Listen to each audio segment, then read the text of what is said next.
Let's start with prayer. Our Father in heaven, we thank you for this day. Thank you for adding one more day in our life, for God. The whole world uh, is struggling hard in terms of this COVID-19. Even in our nation, people are in real depression mood and they don't think of happiness or joy. And in this situation, as we have a privilege of studying the book of Philippians, we thank you for this wonderful opportunity you've given us to use this platform and to make use of this lockdown period for studying your word. I really thank you, Master, for all my dear brothers and sisters who are really excited to study God's word. And we pray that you bless our fellowship and speak to us, O God, so that we can make a recommitment to love you and to love your word and to live out for your glory. In Jesus' name we pray. Amen. Once again, I thank each one of you for your keen interest in studying God's word, and I consider it a real privilege. In case if someone has joined this evening, I welcome you for this Bible study. Yesterday we started the background for this book by looking at the city of Philippi and also how the church at Philippi was started. We need to go back to Acts chapter 16, verses 11 to 40. It is the beginning of the church at Philippi. And we know that it had a beautiful history, and it was a very joyful experience for Paul to start his first church in Europe. And at the same time, he faced persecution and he was in jail even when he was there in the time of reaching out this church. But later, as he was in the jail or as a prisoner in Rome, he has written this book. But the focus is on joy. So in that way, it is amazing to see that 16 times in these 4 chapters, he talks about the joy in different perspectives. Yesterday we saw a little bit. And also there is another focus is on Christ. All the 4 chapters talk about Christ. So we could have the outline with Christ as our life, Christ is as our mind, Christ as our goal, and Christ as our strength. And one commentator, he focuses on mind, the Christian mind. That's also an important thought we can note down. The purpose of writing this letter is to thank the church at Philippi because they have sent money through one of their members, Epaphroditus, to Paul. And he wanted to send him back with this letter, and it's a thank you letter. We don't see much of the doctrinal teachings, but one thought he wanted to leave with them, that you have to grow in maturity in terms of Christian unity. Even today, we are going to look at that thought very forcefully. He was not saying that, oh, I'm very happy that you have sent me money, and I'm very happy that you are very joyful. Rather, he says, you have to grow in Christian unity. That thought is coming very forcefully in this book. Today, we are going to look at 3 paragraphs, 3 passages. Chapter 1, verses 1 to 11, we see that it is Thanksgiving prayer. It's not only just ordinary greetings. Right from after the greetings, he could joyfully think of the great life of this church, and also he could really meaningfully pray for this church. Second paragraph is chapter 1, verses 12 to 26, advancement of the gospel. It's another important factor we can note down in this evening. Third one, it's about an appeal for Christian conduct or Christian life, and also for unity. That is highlighted in chapter 1, verse 27 to chapter 2, verse 4.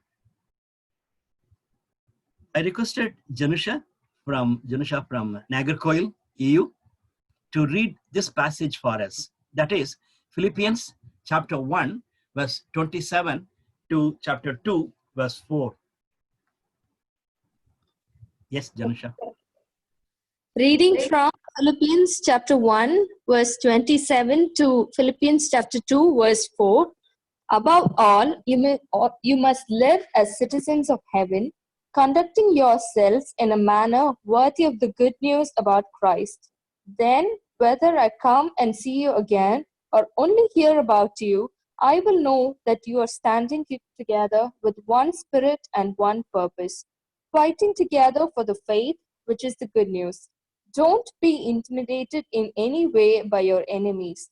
This will be a sign to them that they are going to be destroyed, but that you're going to be saved even by God Himself. For you have been given not only the privilege of trusting in Christ, but also the privilege of suffering for Him. We are in this struggle together. You have seen my struggle in the past, and you know that I am still in the midst of it. Is there any encouragement from belonging to Christ? Any comfort from His love? Any fellowship together in the Spirit?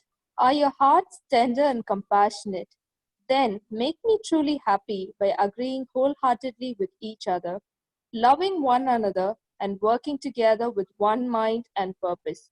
Don't be selfish. Don't try to impress others. Be humble, thinking of others as better than yourselves. Don't look out only for your own interest, but take an interest in others too. Here ends the reading. Glory be to God. Thank you, Janusha, for this lovely reading. When we look at the first paragraph, that is chapter 1, verses 1 to 11, it is not just simple greetings and some words of encouragement. Rather, every verse in that first paragraph is also equally important. Due to lack of time, we are reading only the third paragraph. But let's start from chapter 1, verse 1 onwards. We know that in Paul's time, writing letters is very common and it has a style. It's starting with the greetings. In these days, we have simply forgotten about the letters. It's a vast. Later days, we had emails, and now it's WhatsApp dates. No greetings, nothing, just a short message only. That's the way it is going.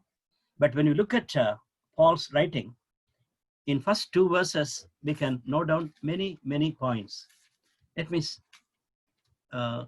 explain to you a little later.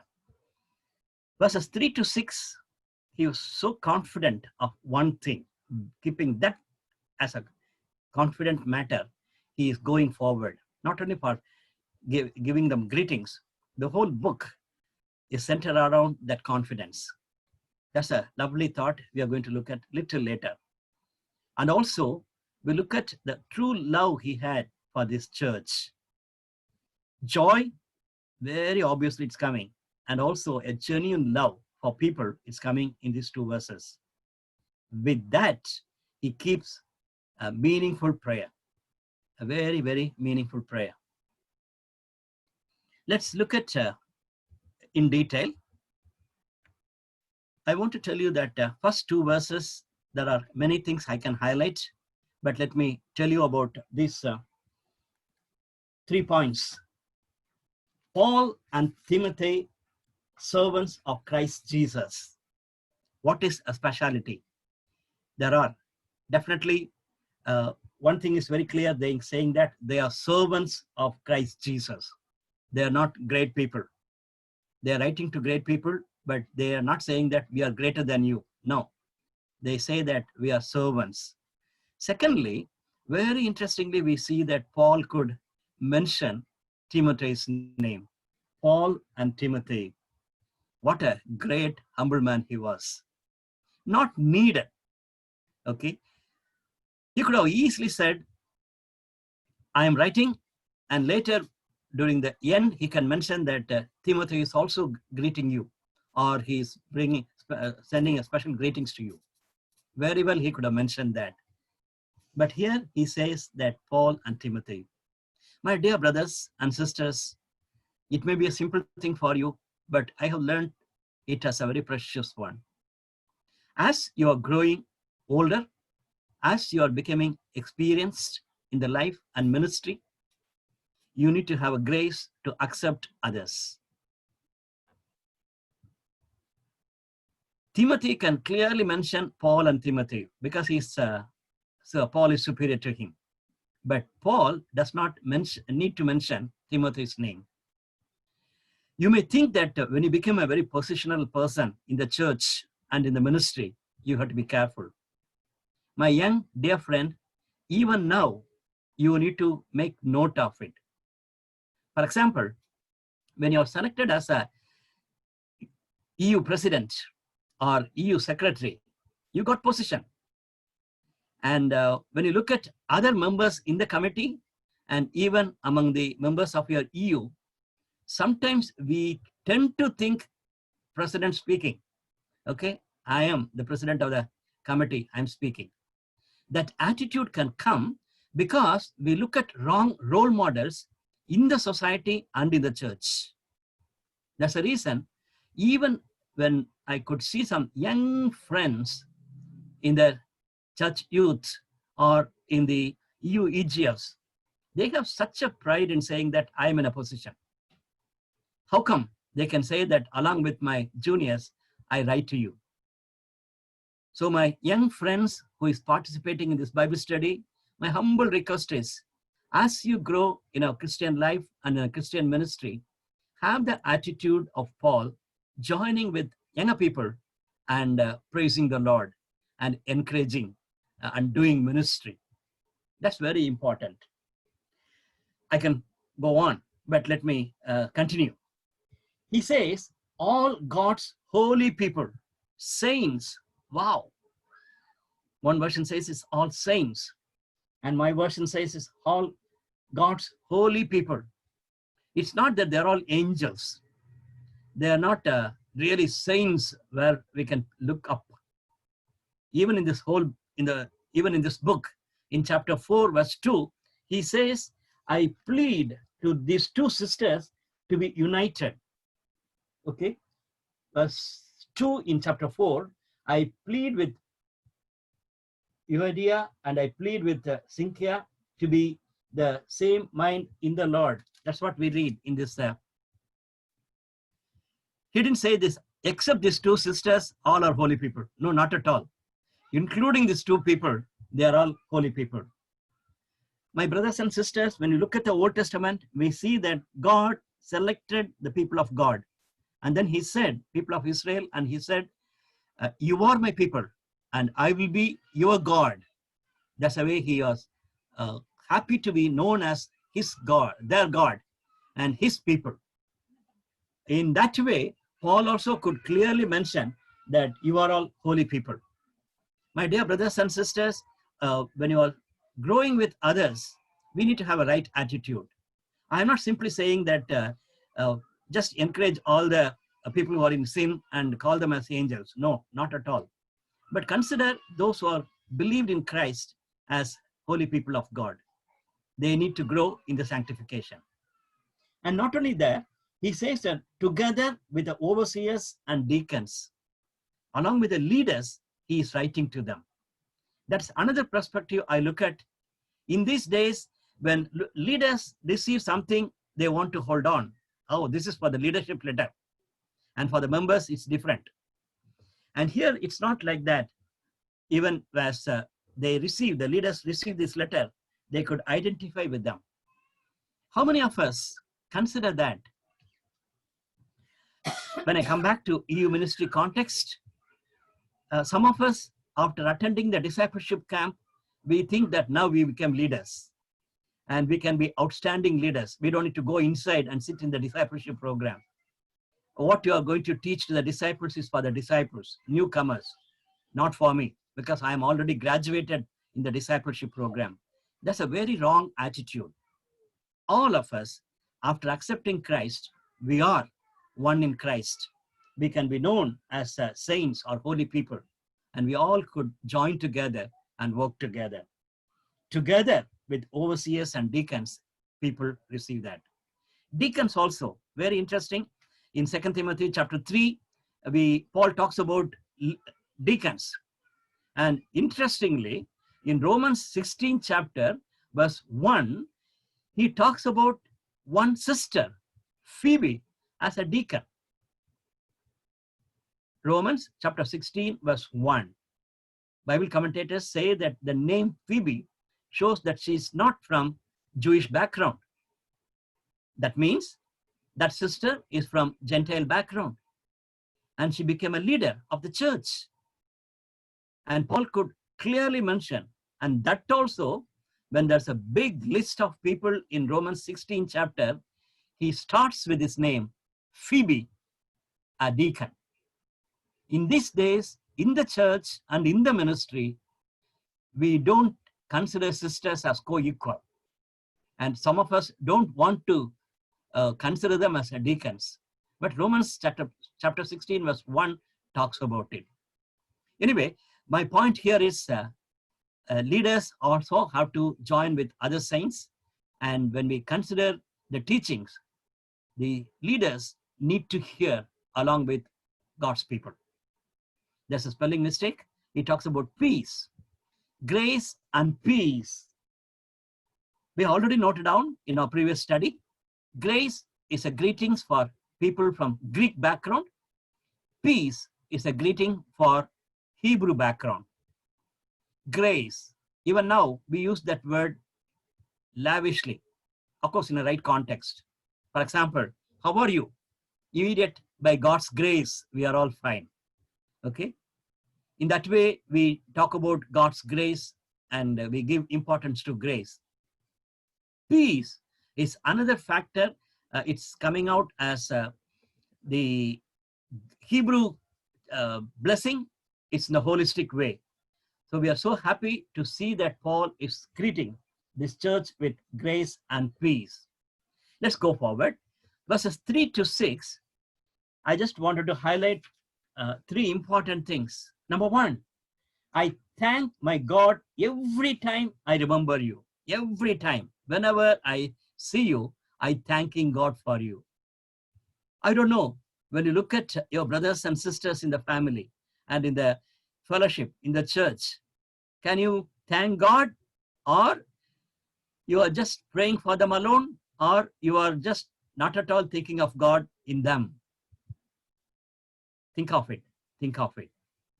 When I hear from others, when I look at others, when I'm hearing about others, I thank God. I remember them with thanksgiving to God. It's a very lovely experience. When you are looking at people, look at them in God's perspective, thanking God, thinking of them. And we'll go forward. We see that in all my prayers for all of you, I always pray with joy. There itself it comes. With joy he's praying for them because of your partnership in the gospel from the first day until now. Acts chapter 16, verse 12. Yesterday we read it. That's what he's mentioning about. He says that because of your partnership in the gospel from the day till now. He starts with that word gospel. We are going to look at, even in this chapter, many different perspectives he's mentioning. First one, he says, we have a partnership right from day one in the gospel. Then, verse 6, it says, being confident of this, that who began a good work in you will carry it on to completion until the day of Jesus Christ. Christ Jesus. Complete it until his day. That is a great confidence Paul had for this church. My dear brothers and sisters, that's what I was telling you. Philippians chapter 1 verse 6 is very, very important. I don't know how much importance I'll give it to you, but please take time to meditate this verse. Just one verse. It gives tremendous perspective for your life and for your ministry. Number 1, the one who has started a good work, do you think that he will leave it in between? No, not at all. Not at all. The one who started a good work in you, he is so keen to see that it will be completed. If so, down the line, when you're growing in your Christian life, there are many problems. Temptations are coming, fall into sin, and all sorts of divisions among the church, and many sort of problems come. Almost like Peter, is going into the water. Jesus, please help me. That's the way we want to shout. Don't look at the water. Don't look at the things around. Look at your God. He says very clearly, the one who has began a good work in you will carry it on to completion. God is there. God has desired you to complete it very well. Constantly hold on to this verse. Whenever you become dull, whenever you lose your faith, remember Philippians chapter 1, verse 6. The one who started a good work in you will complete till his day. That's a great confidence I have. When I think of my life, as I have many challenges for my faith and for my ministry, for my fellowship, but one thing is sure, the one who has called me is faithful. Let's go forward. Verse 7 and 8, he says beautifully, it is right for me to feel this way about all of you, since I have you in my heart. I have you in my heart. What a beautiful description. It is not in mind so that I can remember you and I can pray for you. You are in my heart. My brothers and sisters, you are ministering to many, many people through your words, through your deeds, and through your actions. Great. But do you keep them in your heart, or you just keep them away? Think of it. I have you in my heart. A beautiful description of Paul's love towards this church. Whether I am in chains or defending and confirming the gospel, defending and confirming the gospel. Second word talks about gospel. He's talking about, as I'm ministering to you, as I'm praying for you, as I'm concerned about you, I am defending the gospel, confirming the gospel. Otherwise, his whole love for them and his love for God is centered around the gospel. That means Paul's life and ministry is centered around gospel. That's very clear. How do we connect our life with gospel? It's something like one department or one of the compartments. My life is going on and gospel is one compartment. Whenever it is needed, I'll just consider my gospel work. I consider as the gospel is important. No, for Paul, gospel is a center of his life. Gospel is nothing but the Lord Jesus Christ in his life. So defending the gospel is his passion. Along with that, he says, all of you share in God's grace with me. God can testify how long for all of you with the affection of Christ Jesus, with the affection of Christ Jesus. The love comes from Jesus Christ. My dear brothers and sisters, in these days, such an affection is not coming basically because it is not based on Lord Jesus Christ. If your love, if your affection is based on Christ Jesus, your approach will be different. May the Lord help each one of us to have such a love for people which comes from God's heart. Yesterday we saw Romans chapter 5 verse 5. Through Holy Spirit, we have such a love. Keeping that, he continues his prayer. Three things clearly mentioned in that prayer. It's a very meaningful prayer. It says, your love may abound. You may discern what is best. You may be filled with the fruit of righteousness. What a prayer it is. Not simply praying that Lord will protect you. Lord will bless you. Lord will give you all the things you need. Not like that. Your love may abound. You may discern what is best. All of us have knowledge and wisdom, but we are not longing to know what is best. We all know that good is the enemy for the best. We wanted to have good things in our life. We wanted to discern some good things. Paul says the best. So remember constantly, I should not be satisfied with good things. I need to commit myself for best, because good is an enemy for the best. Filled with a fruit of righteousness. Righteousness. Already we have studied in when you are studying the other books, even especially in James, when you are filled with God's knowledge, such a fruitfulness comes from righteousness. That's what Paul is praying for the church. That's the way we need to pray for others, and also even take time to meditate each word in this 3 verses, chapter 1, verse 9 to 11, what Paul is praying for. In other 2 letters, Ephesians and also in Colossians, there are 3 more beautiful prayers. You can have a study about Paul's prayer. Ephesians chapter 1, verse 15 onwards, and chapter 3, verse 14 onwards, Colossians chapter 1, verse 9 onwards. All the 4 prayers are a very, very meaningful prayer. Let's go forward. In verse 12, we see that there's a shift. Now I want you to know, brothers and sisters.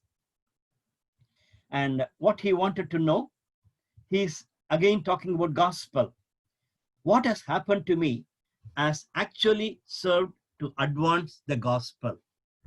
He was excited. He says, what all things have happened to me, it's for the advancement of the gospel. First, he was saying that on the day 1 onwards, we have partnership with the gospel.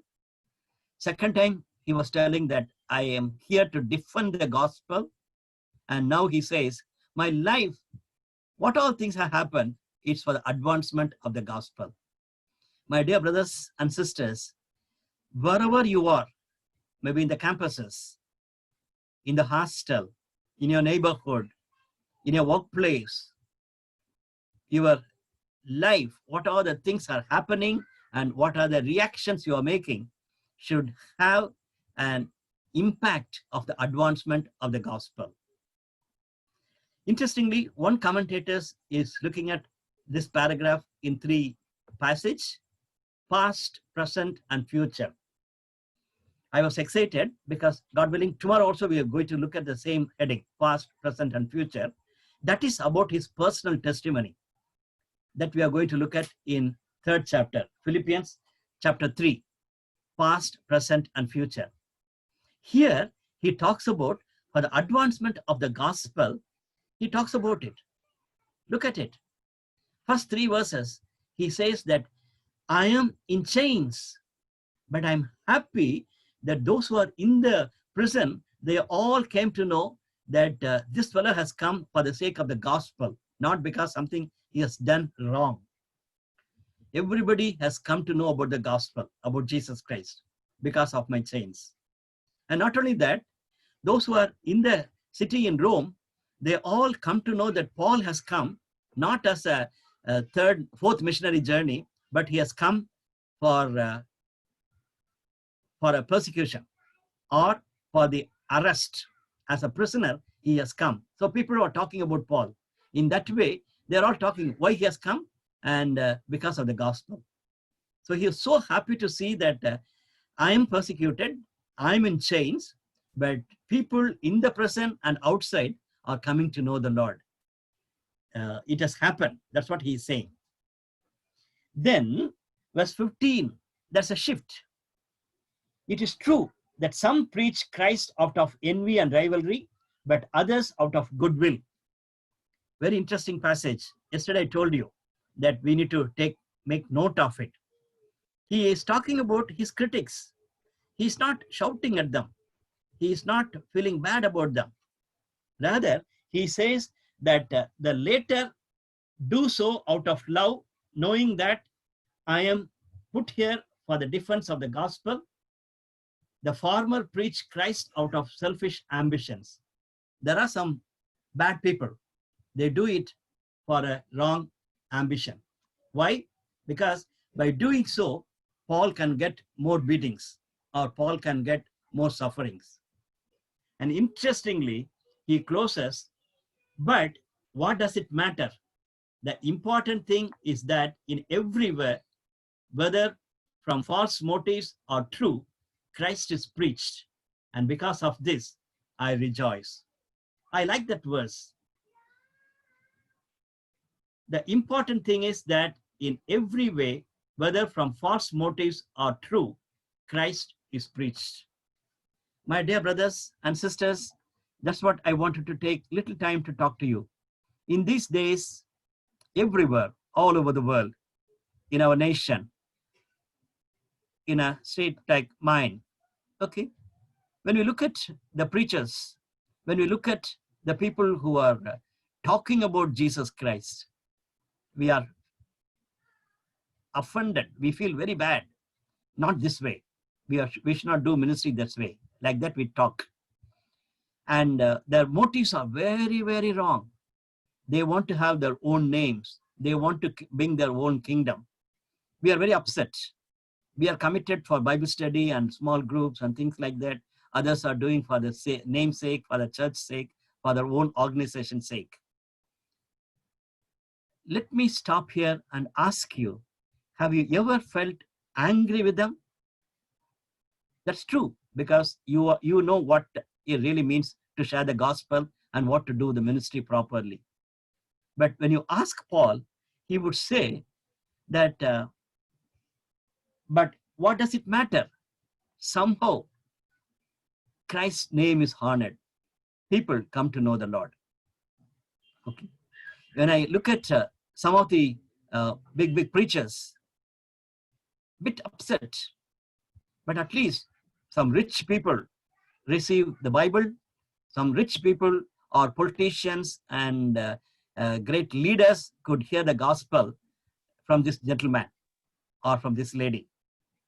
And also, they could get healings or blessings because of this preacher. In that way, we need to say, thank God that Christ's name is preached. My dear brother and sister, don't think that I am encouraging all false teachers can grow. No, not at all. Paul is not saying like that. Those who are wrong motives, they are doing ministry. Okay, let them do it, no problem. Not like that.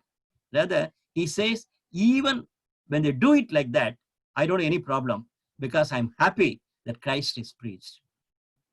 We need to have a right attitude towards people who are other than our own fellowship, other than our own church, other than our own ministerial styles. In these days, it's a big challenge in India. We have our own organization. We have our own church. And everybody should do like as I'm doing. That's not right. That's what I understand from Paul's understanding of advancement of the gospel. Verse 20 onwards, he talks about differently. He talks about the future.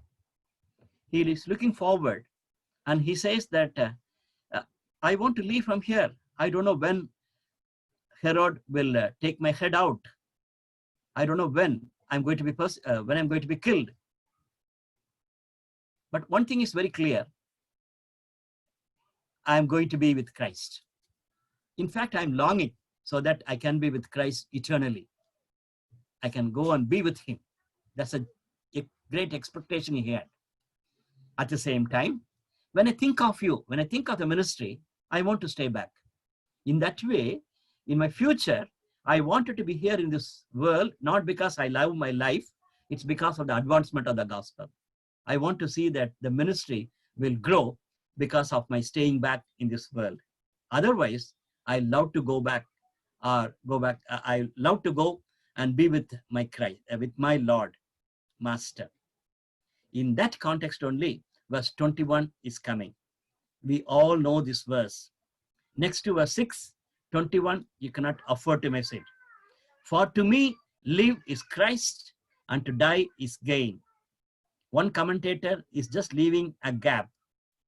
You can have anything here in these two words. Some of us can say that to me, to live is pride, to have name, to have fame, to have position in life, to have money. For most of us, money. Why do you live? For money. Why do you live? For entertainment. Why do you live? For my stomach. In third chapter, that's what he exactly says, for the stomach. For to me to live is stomach. So sad. And to die, what to do? With the loss only, I'll go to grave. My brothers and sisters, I do not know in this evening, if I'll ask you, immediately you will say that Christ, because you have noted down chapter 1, verse 21, Philippians chapter 1, verse 21 talks about it. For to me to live is Christ, or we know the familiar chorus. You need to take time to think of your personal life.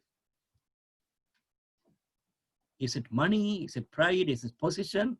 Is it any other thing? That's a purpose for my living. You are wrong. Christ should be the purpose of our living. Last paragraph we are going to meditate this evening is chapter 1, verse 27 to chapter 2, verse 4. That can be easily divided into two paragraphs. First one, it is for a Christian conduct, Paul says. Then chapter 2, verse 1 starts with therefore. In that way, it is really connected with Christian conduct. That's what I said in the beginning. Chapter 1, verse 27 to chapter 2, verse 4 talks about Christian life and Christian unity. Paul is so much concerned about this church, and he says, please think of Christian living very seriously and also Christian unity. Let's look at the passage. Janusha had read for us, chapter 1, verse 27 onwards. Whatever happens, conduct yourself in a manner worthy of the gospel of Christ Jesus. Again, gospel is coming. He says, now you live out the gospel in your life. Your life should bring glory to God, and it's for the sake of the gospel. That's what he says. Conduct yourself in a manner worthy of the gospel of Christ. Verse 27, I see that it's a very important verse. Here I have just mentioned 2 points.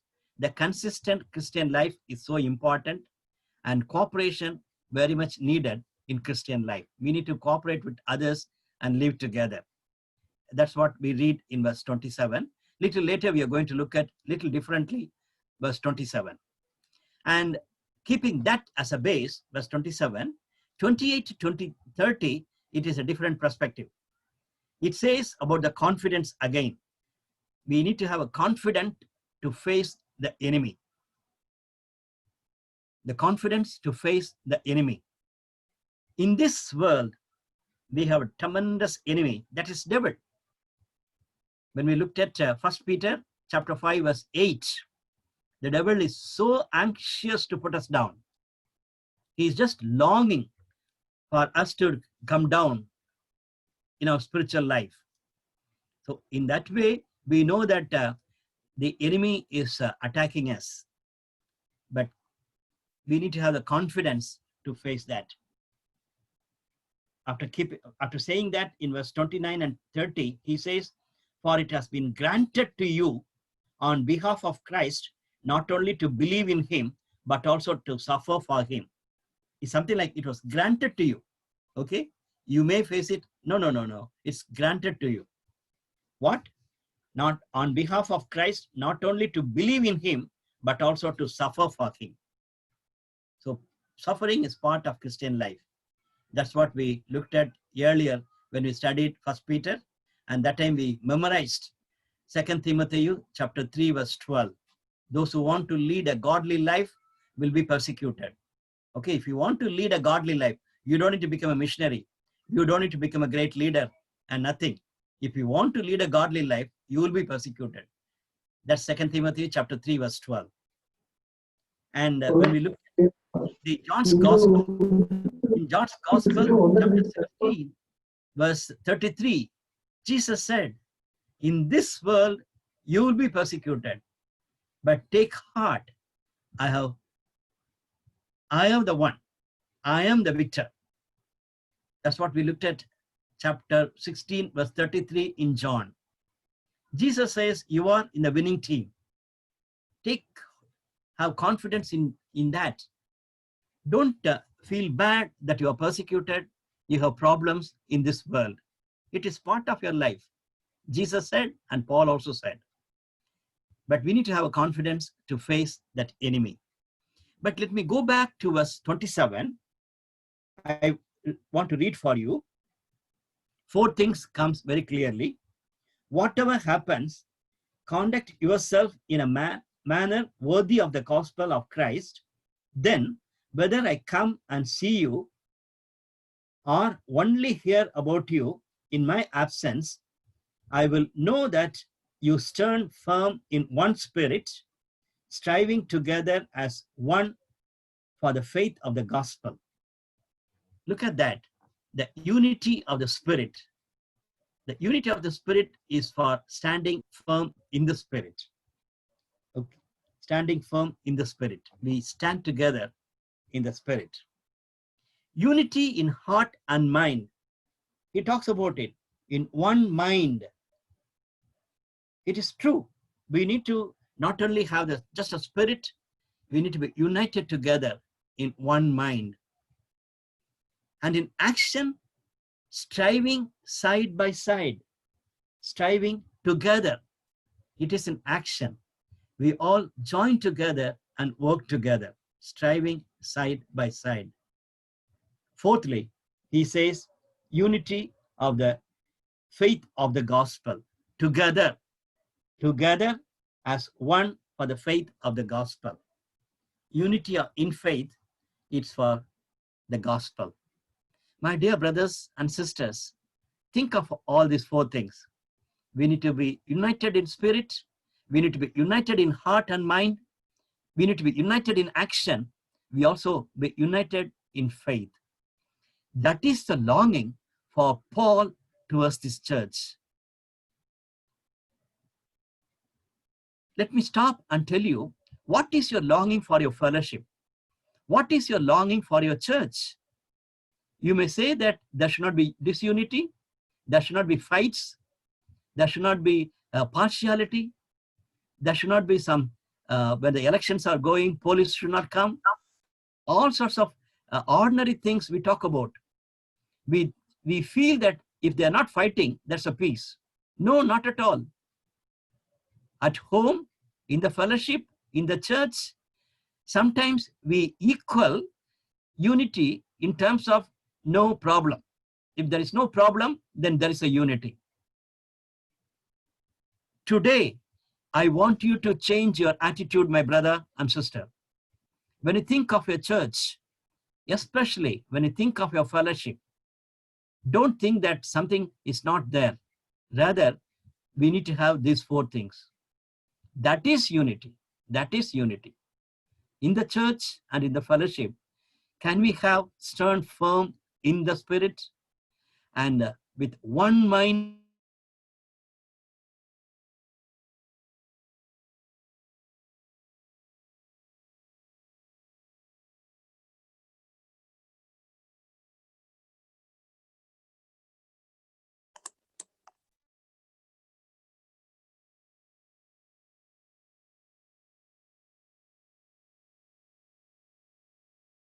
Stand together and striving together, it's different.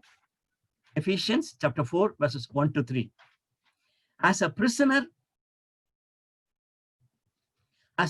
for the Lord, then I urge you to live a life worthy of the calling you have received. Be completely humble and gentle. Be patient, bearing with one another in love. Make every effort to keep the unity of the Spirit through the bond of peace. Every word is important here. That's a prayer that's a longing for Paul to the church at Ephesus. I told you that when Paul has written these 4 prison epistles, Ephesians and Philippians are different. Ephesians and Colossians go together. Colossians and Ephesians have more of doctrinal teachings, part of his motivation or exhortation. In Philippians, it is basically, it is more of a joy letter. Even today, I was discussing with two of my dear friends, EGF members, as they are really interested in talking about taking Bible studies to the students. I was just talking to them. If you are very confident of the group, consider the book. If they need to be strong in the faith, take 1 Peter. If they have to grow in the Christian fellowship, take 1 John. If they want to have a clear-cut, simple message, take Philippians. You will love it. I know that some of the EUs, they studied Philippians. As I said, in my student days, I studied the book of Philippians. I enjoyed it. If you want to teach, or if you want to encourage them with solid teaching, then you have to study book of Ephesians. You need to decide according to the need of the people. Ephesians first 3 chapters talk about who we are in Christ Jesus, the wealth in Christ Jesus. Then chapter 4 verse 1 they says, then as a prisoner of the Lord, I urge you to live a life worthy of the calling you have received. When you come back to Philippians chapter 1 verse 27, that's what he says. Whatever happens, conduct yourself in a manner worthy of the gospel of Christ. Your life is worthy of the calling. My dear brothers and sisters, when you think of the gospel, we have a partnership. And we are so happy that we are defending the gospel. And we are so proud to say that I'm going forward with the gospel. Here he says, we need to live out the gospel. Our life should be worthy of that calling of Christ, or worthy of the gospel of Christ. And to the Ephesians, he says, be humble, gentle, patient, bear with one another, and take every effort. To the Philippians, he says that grow in grace and face the persecution so that the quality of our Christian life will be high. This should be our longing. After finishing this first chapter, I want to challenge each one of you. Make note of this. Your church, your fellowship group should have such a high quality of Christian conduct. Don't have something low. Think of the best one, so that your church and your youth group, your EU fellowship, your EGF groups will have such a great quality of Christian living. That's what the longing Paul had for his church. Last passage, chapter 2, verse 1 to 4. Clearly, it starts with therefore. Chapter 2, verse 1 says, therefore. We all know that therefore starts because the previous passage is connected. Definitely, the previous passage, chapter 1, verse 27 to 30, is very well connected with chapter 2, verse 1 to 4. Here, it is an appeal for Christian unity. 3 things. Lovely, lovely. He says, the Trinitarian form is mentioned. Christ, Holy Spirit, and God, the love of God, all together, it should be reflected. And we are worshiping a triune God. My dear brothers and sisters, constantly keep Trinity, the Holy Trinity, as the model. Most of you are from mainline churches. Coming Sunday is going to be a Trinity Sunday. I'm sure that you are going to hear a message about Holy Trinity.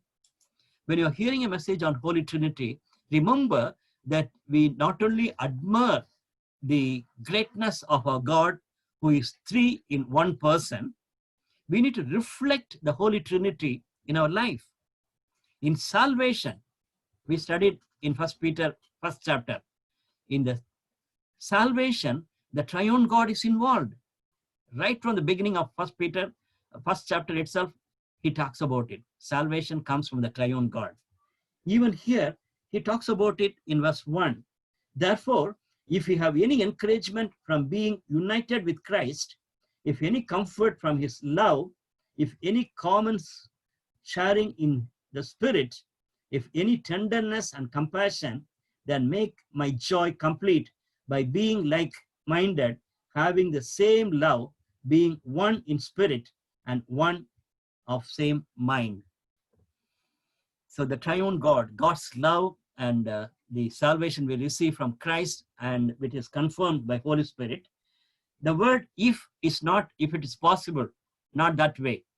It is an assurance, it says. If you have this, you need to live. That's the way you should interpret it. Don't simply say that if you have that fellowship or if you have this salvation, do it like that. Don't take that word if lightly. In the context, it's very clear. It's a very powerful word. If your fellowship is true, what we looked at previous passage, if it is true, definitely you need to have Christian unity. You cannot afford to have lower than that quality. That's what he's talking about, Christian oneness. Second one, very interesting, the Christian unison. One commentator is beautifully connecting with a nice choir. Look at a powerful choir, beautiful choir. They have same voice. When they sing, we don't hear 20 voices. Even when they're singing in parts, what a beautiful melody it is. That's what exactly Paul is saying. Same mind and one mind. Verse 2. Same mind and one mind. It's something like a Christian choir. Outwardly, they may have uniform. Gents will be having a black color, a dark color pant and a light color shirt. And the sisters will have a pink color uniform or light blue color, all sorts of uniforms they have. Paul is not talking about uniformity. No, not at all. Christian life is not like uniform. But the choir has a united together and sing together. My dear brother and sister, how is your fellowship? Is it like a beautiful choir where we can see the same mind and one mind? Somebody is having a music instrument in his hand, and somebody is leading the choir. Somebody is singing in a very different word. But all together, it's a beautiful choir. Keep that in mind. Our Christian fellowship should be like a beautiful Christian choir. Last thought for this day is verse 3 and 4. Do nothing out of selfish ambition or vain conceit. Rather, in humility, value others above yourself, not looking at your own interest, but each of you to the interest of others. Be concerned about others. Be a people person. Be concerned of others. And verse 3, it says, rather, in humility, value others above yourself. When you are in a junior session, when you look at your seniors, you definitely consider that. In your fellowship, in the church, in the committees, when you see seniors, definitely you have this attitude comes. Looking with humility, look at others above yourself. But what about those who are under you? My brother and sister, the Christian harmony is not with superiors. We need to be humble. That is submission. When humility is also be seen among our junior people. That's what he says. How it's possible? I learned it long back. When I see that my younger brother or somebody who is just new to the fellowship are coming up, I need to consider him or her as a better than me. How it's possible? One thing somebody taught me, that if I consider them better, because if only God's grace is given, what is given to me, or if they are exposed like what I am exposed, if they are taught like what I am taught, definitely they may be far better than me. If I keep that attitude in me, definitely I'll consider them as far better than me. Also, I need to take verse 4 seriously, not looking at your own interest, but each of you interest of others. Then only we'll have a real joy. Let me close with this 3 questions. What is your conviction about the future? Keeping chapter 1, verse 6. You need to be convinced that God is one who has called you. He is going to complete in his day. Second one, how do we react to the people who preach the gospel in different ways? What is your attitude? What is your reaction? Thirdly, what is our longing towards the growth of our fellowship and church? Don't simply say that there should not be fight in our churches and disunity among the pastors and lay leaders and members. No, it should be more than that. After studying chapter 1, verse 27 to chapter 2, verse 4, your longing for your fellowship should be far higher than the simple desires of not having fight in our fellowship. May the Lord help each one of us to take this message seriously for our life and for our ministry. Let's pray together. Our Father in heaven, we thank you for this great writing of Paul. We look at the church at Philippi, and what a great desire Paul had for this church. Even as you are part of the church and part of the fellowship, many of us are not concerned about the growth of our spiritual quality of the church, of our fellowship. Forgive me and forgive us, O God. We are simply happy with what's happening around because they are not fighting. Help us to have a great desire for people to have a high quality of living and a tremendous quality of Christian unity in our fellowship. Towards that end, we may be longing and we may be working. We commit ourselves to you. Continue to minister to us, O God. In Jesus' precious name, we humbly pray. Amen. Thank you.